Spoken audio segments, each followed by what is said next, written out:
की 3 वेळेला खासदारकीला 91ला खासदारकीला लेकाला निवडून दिलं म्हणजे मला, नंतर वडिलांना निवडून दिलं म्हणजे साहेबांना, नंतर लेकीला निवडून दिलं 3 वेळेला म्हणजे सुप्रियाला, आता सुनेला निवडून द्या. सगळी फिटामफाट. वडील पण खुश, लेक पण खुश, कन्याही खुश आणि सूनही खुश आणि तुम्ही खुश. मित्रांनो, ही निवडणूक देशाच्या 140 कोटी जनतेच्या भवितव्याची आहे.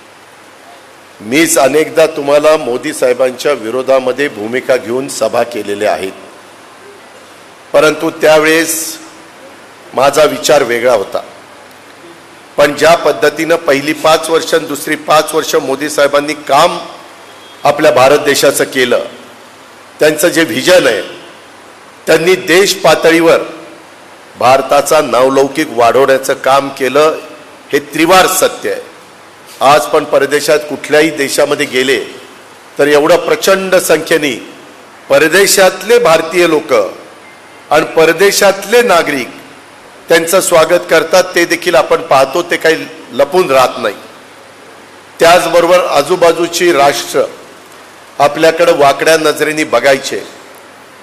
पुलवामाला ज्या पद्धतीनं त्यांनी तिथं धडा शिकवला, त्याच्यानंतर पाकिस्ताननी अक्षरशः त्यांचं कंबरड मोडलं. आज त्यांची अर्थव्यवस्था अतिशय खराब झालेली आहे.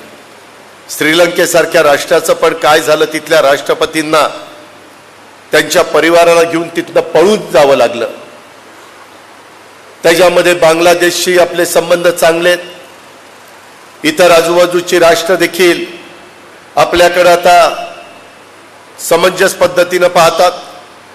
आपली देशाची बॉर्डर सुरक्षितता ही त्यांनी अतिशय व्यवस्थितपणे ठेवण्याचं काम केलेलं आहे.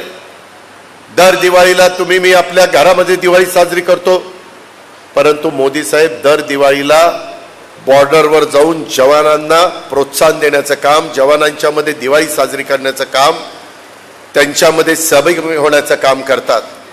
गेल्या 10 वर्षामध्ये त्या व्यक्तीने कधी सुट्टी घेतलेली, पत्रकारांनी सांगावं, तुम्ही सांगावं की बाबा हे 4 दिवस कुठेतरी फिरायला गेले, कुठेतरी आराम करत होते, तशा पद्धतीनं कुठलंही.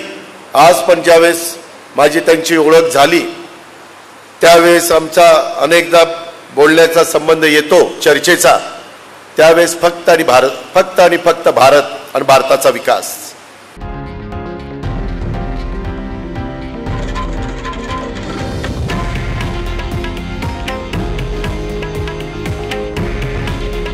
हे आहे देशातील नंबर 1 न्यूज नेटवर्क आणि आपण पाहत आहात TV9 मराठी. काळजी तुमची, हित महाराष्ट्राचं.